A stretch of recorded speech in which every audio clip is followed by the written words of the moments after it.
Viewers break तो बाद तुहाडा स्वागत है जी। डॉक्टर साहब ईमेल के सैशन में साडी पहली ईमेल आई है वीर हरमीत सिंह जी की। ये लिखते हैं सत्कारयोग डॉक्टर अमरजीत सिंह जी और भैन नीलम कौर जी, वाहिगुरू जी का खालसा वाहिगुरू जी की फतेह। जिवें कि असी अपनियां गल्लां च दोष दिंदे हां कि सब कुछ एजेंसियां कर रही हैं, आ कर दिता ओ कर दिता। की कदे असी ये सोचिया कि साडियां एजेंसियां की कर रही हैं? सिख एजेंसियां। ਸਾਡੇ ਕੋਲ ਦਮਦਮੀ ਟਕਸਾਲ, ਅਕਾਲੀ ਦਲ ਪੰਚ ਪ੍ਰਧਾਨੀ, ਅਕਾਲੀ ਦਲ ਅੰਮ੍ਰਿਤਸਰ, SGPC ਅਤੇ ਹੋਰ ਕੀ ਉਹ ਉਸੇ ਨਿਸ਼ਾਨੇ ਵੱਲ ਵਧ ਰਹੇ ਨੇ? ਕੀ ਉਹ ਇੱਕ ਦੂਜੇ ਨਾਲ ਮਿਲ ਕੇ ਵਰਤ ਕੇ ਚੱਲ ਰਹੇ ਨੇ ਜਾਂ ਉਹ ਸਿਰਫ ਵੱਡੀਆਂ ਸਿੱਖ ਜਥੇਬੰਦੀਆਂ ਹੋਣ ਦੇ ਮਾਣ ਮਹਿਸੂਸ ਕਰ ਰਹੇ ਨੇ ਅਤੇ ਆਪਣੇ ਆਪ ਨੂੰ ਬਾਕੀਆਂ ਤੋਂ ਉੱਪਰ ਮਹਿਸੂਸ ਕਰ ਰਹੇ ਨੇ? ਮੈਂ ਬਾਅਦ ਵਾਲੀ ਗੱਲ ਨੂੰ ਸਹੀ ਸਮਝਦਾ ਹਾਂ। ਜੇ ਇੱਦਾਂ ਨਾ ਹੁੰਦਾ ਤਾਂ ਇਹ ਗੱਲਾਂ ਨਾ ਹੁੰਦੀਆਂ ਜੋ ਇੰਨੇ ਸਾਲਾਂ ਤੋਂ ਹੁਣ ਹੋ ਰਹੀਆਂ ਹਨ। पंजाब सिख धर्म की सारी दुनिया च प्रेरणा होना चाहिए है, पर सिखी कदर कीमतां च पंजाब का सब नालों माड़ा हाल है। लोग वाल कट रहे हैं, नौजवान नशा च पै रहे हैं। पंजाब के शहरों च लोगों नूं अपने बच्चों का पंजाबी बोलना पसंद नहीं, अपने बच्चों नाल हिंदी च गल करते हैं। जे कोई सिख कहे कि मैं नहीं पींदा तां लोग हैरानीजनक पुछते हैं कि किहो जिहा सरदार है तू, जिवें दारू साडे समाज का हिस्सा बन चुकी है। ਇਹ सब कुछ देखने तो बाद मैं समझदा हाँ कि साडी लीडरशिप च कोई खराबी है। तुसी विदेश विच बैठ के चंगा काम कर रहे हो, होर भी चंगियां जथेबंदियां हैं जो इस निशाने नूं पाउण लई जदोजहद कर रही हैं, जिहड़ा शलाघायोग है। पर कई बार मैनूं शक हुंदा है कि जिथे बदलाव की लोड़ है वो लोग नहीं बोलते, उन्नी देर तक असी अपने निशाने की प्राप्ति नहीं कर सकते। मैनूं नहीं लगता कि अंतरराष्ट्रीय जथेबंदियां भी कुछ कर सकणगियां जिन्नी देर तक लोकल बंदे बदलाव नहीं चाहते। फिर मैं सोचा जे साडियां कहंदियां कहांदियां जथेबंदियां सब नूं नाल लैके नहीं चल रहीआं, होरां नाल मिल के नहीं काम कर रहीआं तां चंगा है कि छोटियां जथेबंदियां नूं जोड़िया जावे। छोटियां जथेबंदियां बहुत हैं जो अपने तौर पर काम कर रही हैं, जड़ियां इकट्ठियां हो सकदियां हैं, जिवें Sikh missionary college, GGS study circles, अखंड कीर्तनी जथे, सिख यूथ फैडरेशनां। इन्हां दे मतभेद हो सकते हैं पर इन्हां नूं एक निशाने लई इकट्ठे किया जा सकता है। नौजवान इन्हां नाल जुड़िया होया है। जे ये सारे इक्को निशाने वाल काम करन, चाहे काम अलग अलग करन पर मंजिल एक होवे, वो एक जोरदार आवाज़ बनेगी जिहड़ी राष्ट्रीय और अंतरराष्ट्रीय पद्धर ते सुनी जाएगी। डॉक्टर साहब हो सकता है कि मैं गलत होवां ते तुहाडे लई ये फजूल होवे, तुहाडे नाल साझा करदा हां। तुसीं इन्हां नूं इकट्ठे कर सकते हो, अपने विचार जरूर दिओ। मैनूं पता है कि कमरे च बैठ के लिखना बहुत सौखा है ते असल च करना बहुत औखा, पर फिर भी जो मेरे दिमाग च आया मैं तुहाडे नाल साझा कर लिया। धन्नवाद जी डॉक्टर साहब। सब तो पहला वीर हरमीत सिंह जी का बहुत बहुत धन्यवाद। उन्होंने सानू पंजाब तो लिखे जी।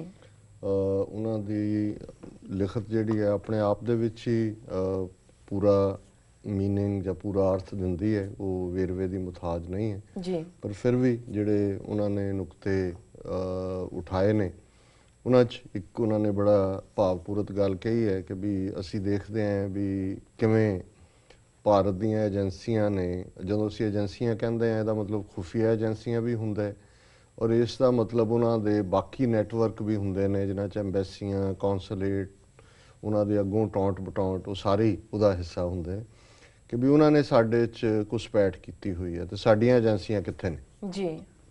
और उन्होंने ये डायलॉग पढ़दे आ मैनूं कुदरती 10वें पातशाह दे वो बचन याद आए कि जदों बिजरौड़ जिहड़ा कि आनंदपुर साहब के रस्ते ते सी जिला हुशियारपुर उत्थों दे रंगड़ जिहड़े ने आउंदे जांदियां संगतां नूं लुੱਟ लैंदे सी, जिहड़े भी आनंदपुर दर्शनां नूं आउंदियां सी उन्हां दा समान खोह लैना और उन्होंने तोड़ देना भी जाओ हुण अपने गुरु दे दर ते, और एक ने शिकायत करनी दूसरे ने करनी। ये बहुत सारिया घटनावां उदों दियां सन जदों अजे खालसा पंथ की साजना नहीं सी हुई 1699 तो पहला। तो फिर जो खालसा सज गया इवें ही एक संगत दूरों शायद काबुल जां कंधार दी जिहड़े कि बड़ियां कीमती चीज़ां लैके तोहफे लैके गुरु घर लई आए सन उन्होंने खोह ले और उन्होंने आके अपनी लाचारगी दसी भी साडे नाल इह होया। सो गुरु साहब ने कहा कि भी ये तुसीं कदों तक जिहड़ा यही कहानियां सुनाई जाओगे कि भी रंगड़ा ने संगत लुੱਟ लई है, तुहाडे तो नहीं कुछ हुंदा है जी जी कि भी तुसीं जरा उन्होंने सबक सिखाओ ਔਰ ਉਹਨਾਂ ਦੇ ਇਸ ਹੁਕਮ ਤੋਂ ਬਾਅਦ ਸਾਹਿਬਜ਼ਾਦਾ ਅਜੀਤ ਸਿੰਘ ਜਿਹੜਾ ਨੇ ਉਹ ਆਪਣੇ 100 ਤੋਂ ਜ਼ਿਆਦਾ ਸਿੰਘਾਂ ਦਾ ਜਥਾ ਲੈ ਕੇ ਗਏ ਔਰ ਉਹਨਾਂ ਨੇ ਰੰਗਣਾ ਨੂੰ ਚੰਗਾ ਸਬਕ ਸਿਖਾਇਆ।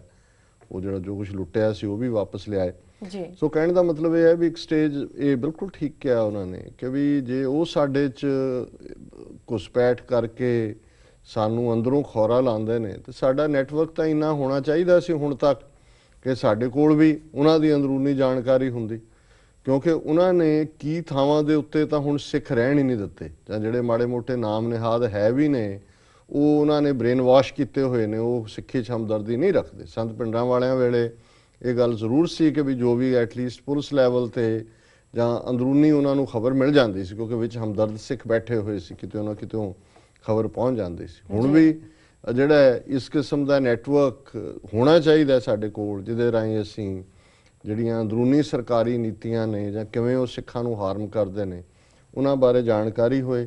ਪਰ ਉਹਨਾਂ ਨੇ ਇਸ ਨੂੰ ਸ਼ਾਇਦ ਜਿੰਨਾ ਕਿ ਮੈਂ ਹੋਰ ਦਾਇਰੇ 'ਚ ਨੂੰ ਲਿਜਾ ਕੇ ਦੇਖਿਆ, ਸ਼ਾਇਦ ਉਹਨਾਂ ਦਾ ਮਤਲਬ ਇਹ ਨਾ ਹੋਏ।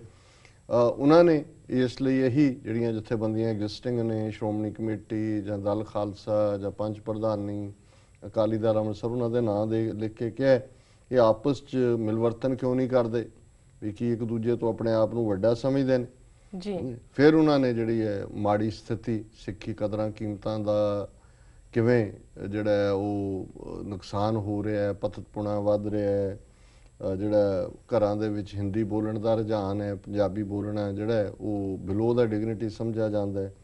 ਫਿਰ ਸ਼ਰਾਬ ਦਾ ਇਸ ਕਦਰ ਚੱਲਣ ਹੈ ਕਿ ਜਿਹੜਾ ਸ਼ਰਾਬ ਨਹੀਂ ਪੀਂਦਾ ਉਹਨੂੰ ਹੀ ਉਹ ਕਹਿੰਦੇ ਨੇ ਲੋਕ ਵੀ ਤੂੰ ਕਿਸ ਕਿਸਮ ਦਾ ਸਿੱਖ ਹੈ ਕਿ ਤੂੰ ਸ਼ਰਾਬ ਨਹੀਂ ਪੀਂਦਾ। ਜਿਵੇਂ ਸਿੱਖੀ ਜਿਹੜੀ ਹੈ ਉਸ ਨੇ ਸ਼ਰਾਬ ਨੂੰ ਆਪਣਾ ਇਨਏਲੀਨੇਬਲ ਪਾਰਟ ਬਣਾਇਆ ਹੋਇਆ, ਹਾਲਾਂਕਿ ਬਿਲਕੁਲ ਗੱਲ ਇਸ ਤੇ ਉਲਟ ਹੈ। ਗੁਰੂ ਗ੍ਰੰਥ ਸਾਹਿਬ ਦੀ ਬਾਣੀ 'ਚ ਜਿੰਨਾ ਕੋਈ ਸ਼ਰਾਬ ਦੇ ਖਿਲਾਫ ਹੈ ਉਹਨਾਂ, ਕਿਉਂਕਿ ਤਮਾਕੂ ਤਾਂ ਬਾਅਦ 'ਚ ਆਇਆ, ਤਮਾਕੂ ਤਾਂ ਵਰਜਿਤ ਕੀਤਾ 4 ਕੁਰੈਤਾਂ ਦੇ ਵਿੱਚ ਜੀ, ਲੇਕਿਨ ਇੱਕ ਸ਼ਬਦ ਤੋਂ ਲੈ ਕੇ ਤੁਸੀਂ ਕੋਟ ਕਰ ਸਕਦੇ ਹੋ ਵੀ ਕਿੱਥੇ ਕਿੱਥੇ ਕਿਵੇਂ ਝੂਠਾ ਮਦ ਮੂਲ ਨਾ ਪੀਚੇ, ਗੱਲ ਸਮਝਾਈ ਹੈ। ਲੇਕਿਨ ਇਹਦੇ ਬਾਵਜੂਦ ਅੰਗਰੇਜ਼ਾਂ ਨੇ ਪਹਿਲਾਂ ਫੌਜ ਦੇ ਵਿੱਚ ਲੈ ਆਂਦੀ, ਹੌਲੀ ਹੌਲੀ ਹੌਲੀ ਇਹਨਾਂ ਨੇ ਤਾਂ ਹੁਣ ਗੁਰਦੁਆਰਿਆਂ ਦੇ ਬਾਹਰ, ਸਕੂਲਾਂ ਦੇ ਬਾਹਰ, ਹਸਪਤਾਲਾਂ ਦੇ ਬਾਹਰ ਠੇਕੇ ਖੋਲੇ ਹੋਏ ਨੇ ਜੀ। ਔਰ ਫਿਰ ਉਹਨਾਂ ਨੂੰ ਇਹ ਸਭ ਲੱਗਦਾ ਹੈ ਵੀ ਕੀ ਗੱਲ ਹੈ ਕਿ ਕਿਤੇ ਸਾਡੀ ਕੋਈ ਲੀਡਰਸ਼ਿਪ 'ਚ ਖਰਾਬੀ ਹੈ। ਤੇ ਇੱਕ ਗੱਲ ਉਹਨਾਂ ਨੇ ਕਹੀ, ਜੇ ਬਾਹਰ ਬੈਠੇ ਤੁਸੀਂ ਤਾਂ ਚੰਗਾ ਕੰਮ ਕਰ ਰਹੇ ਹੋ ਜਾਂ ਹੋਰ ਵੀ ਕਰ ਰਹੇ ਨੇ, ਪਰ ਉਹਦੇ ਨਾਲ ਫਰਕ ਨਹੀਂ ਪਏਗਾ ਜਦੋਂ ਤੱਕ ਉੱਥੇ ਬਦਲਾਵ ਨਹੀਂ ਆਉਂਦਾ। ਇਹ ਗੱਲ ਠੀਕ ਹੈ, ਪਰ ਇਹਦਾ ਮਤਲਬ ਇਹ ਨਹੀਂ ਹੈ ਵੀ ਇੱਥੇ ਕੰਮ ਕਰਨਾ ਉੱਥੋਂ ਤੱਕ ਪਹੁੰਚ ਨਹੀਂ ਕਰਦਾ।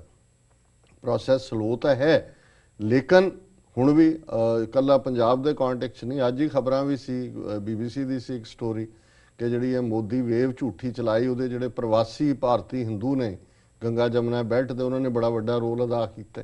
ਕੋਈ ਸ਼ੱਕ ਨਹੀਂ ਹੈ, ਬਾਹਰਲਾ ਪੈਸਾ ਵੀ, ਪ੍ਰਚਾਰ ਵੀ। ਸੋ ਅਸੀਂ ਸਮਝਦੇ ਹਾਂ ਵੀ ਬਾਹਰਲੀਆਂ ਜਥੇਬੰਦੀਆਂ ਦਾ ਅਸੀਂ ਤਾਂ ਚਲੋ ਜਿੰਨਾ ਕੁਛ ਕਰਦੇ ਹਾਂ ਜਾਂ ਨਹੀਂ ਕਰਦੇ, ਬਹੁਤ ਸਾਰੀਆਂ ਸਾਡੀਆਂ ਨੌਜਵਾਨਾਂ ਦੀਆਂ ਜਥੇਬੰਦੀਆਂ ਵੀ ਨੇ ਪੰਜਾਬ ਦੇ ਵਿੱਚ ਜਿਹੜੇ ਮਸਲੇ ਇਸ ਵੇਲੇ ਨੇ। ਹੁਣ ਜੇ ਉਹਨਾਂ ਦੇ ਵਿੱਚ ਉੱਥੇ ਕੋਈ ਡਰੱਗ ਡੀ ਐਡਿਕਸ਼ਨ ਪ੍ਰੋਗਰਾਮ ਚਲਾ ਰਿਹਾ ਹੈ, ਕੋਈ ਐਜੂਕੇਸ਼ਨ ਪ੍ਰੋਗਰਾਮ ਚਲਾ ਰਿਹਾ ਹੈ, ਕੋਈ ਹੋਰ ਕਰ ਰਿਹਾ, ਜੇ ਯਤਨ ਸਾਰੇ ਕਰ ਰਹੇ ਨੇ ਔਰ ਇਫੈਕਟ ਵੀ ਕਰਨਗੇ। ਇੰਨਾ ਘਬਰਾਉਣ ਦੀ ਲੋੜ ਨਹੀਂ ਹੈ ਕਿ ਪੰਜਾਬ ਦੇ ਵਿੱਚ ਜਿਹੜੀ ਹੈ ਉਹ ਬਿਲਕੁਲ ਹੀ ਗੱਲ ਮੁੱਕੀ ਹੋਈ ਹੈ ਇਸ ਵੇਲੇ ਪ੍ਰਭਾਵ ਹੈ, ਲੇਕਿਨ ਇਸ ਨੂੰ ਅਸੀਂ ਓਵਰਕਮ ਕਰਾਂਗੇ। ਔਰ ਉਹਨਾਂ 'ਚ ਉਹਨਾਂ ਨੇ ਇਹ ਕਿਹਾ ਕਿ ਜੇ ਵੱਡੀਆਂ ਜਥੇਬੰਦੀਆਂ ਕੁਛ ਨਹੀਂ ਕਰਦੀਆਂ ਤੇ ਫਿਰ ਛੋਟੀਆਂ, ਜਿਨ੍ਹਾਂ ਦੇ ਵਿੱਚ ਮਿਸ਼ਨਰੀਆਂ ਦਾ ਨਾਮ ਉਹਨਾਂ ਨੇ ਲਿਆ, ਅਖੰਡ ਕੀਰਤਨੀ ਜਥਿਆਂ ਦਾ ਕਿਹਾ, ਔਰ ਗੁਰੂ ਗੋਬਿੰਦ ਸਿੰਘ ਸਟੱਡੀ ਸਰਕਲਸ ਦੀ ਗੱਲ ਕੀਤੀ ਹੈ। ਮੈਂ ਸਮਝਦਾ ਵੱਡੀਆਂ ਕਰਨ ਜਾਂ ਨਾ ਕਰਨ, ਇਸ ਕਿਸਮ ਦੀਆਂ ਜਥੇਬੰਦੀਆਂ ਜਿਹੜੀਆਂ, ਕਿਉਂਕਿ ਜਿੰਨੀਆਂ ਕਿ ਇਹਨਾਂ ਨੇ ਨਾਂ ਲਿਆ, ਇਹਨਾਂ ਦਾ ਕੋਈ ਸਿਆਸਤ ਦੇ ਵਿੱਚ ਤਾਂ ਇੰਟਰਸਟ ਨਹੀਂ, ਔਰ ਇਹ ਆਪਣੇ ਤੌਰ ਤੇ ਚੰਗਾ ਕੰਮ ਕਰਦੇ ਨੇ ਪਰ ਧਾਰਮਿਕ ਦਾਇਰਾਕਾਰ 'ਚ ਨੇ। ਸੋ ਅਸੀਂ ਸਮਝਦੇ ਹਾਂ ਕਿ ਸਾਡਾ ਕਨਕਲੂਜਨ ਇਹ ਹੈ ਕਿ ਅੰਟਿਲ ਅਨਲੈਸ, ਜਦੋਂ ਤੱਕ ਖਾਲਿਸਤਾਨ ਦੇ ਮੁੱਦੇ ਤੇ ਸਪਸ਼ਟ ਪਹੁੰਚ ਦੇ ਨਾਲ ਪੰਜਾਬ ਦੇ ਵਿੱਚ ਲੀਡਰਸ਼ਿਪ ਨਹੀਂ ਉੱਭਰਦੀ ਜਾਂ ਉਭਾਰੀ ਜਾਂਦੀ, ਜਾਂ ਐਗਜ਼ਿਸਟਿੰਗ ਲੀਡਰਸ਼ਿਪ ਕੋਈ ਅੰਡਰਸਟੈਂਡਿੰਗ ਨਹੀਂ ਪੈਦਾ ਕਰਦੀ, ਬਾਕੀ ਜਿਹੜਾ ਉਸ ਨਾਲ ਗੱਲ ਬਣਨੀ ਨਹੀਂ ਹੈ। ਸੋ ਬਾਕੀ ਉਹਨਾਂ ਨੇ ਕਿਹਾ ਵੀ ਜ਼ੋਰਦਾਰ ਆਵਾਜ਼ ਉਠਾਓ। ਬਾਕੀ ਉਹਨਾਂ ਨੇ ਮੈਨੂੰ ਇਹ ਕ੍ਰੈਡਿਟ ਦੇਣ ਦਾ ਕਿਹਾ ਜੀ, ਮੈਂ ਹੀ ਇਕੱਠਾ ਕਰ ਸਕਦਾ, ਮੈਂ ਤਾਂ ਭਾਈ ਕਹਿ ਹੀ ਸਕਦਾ।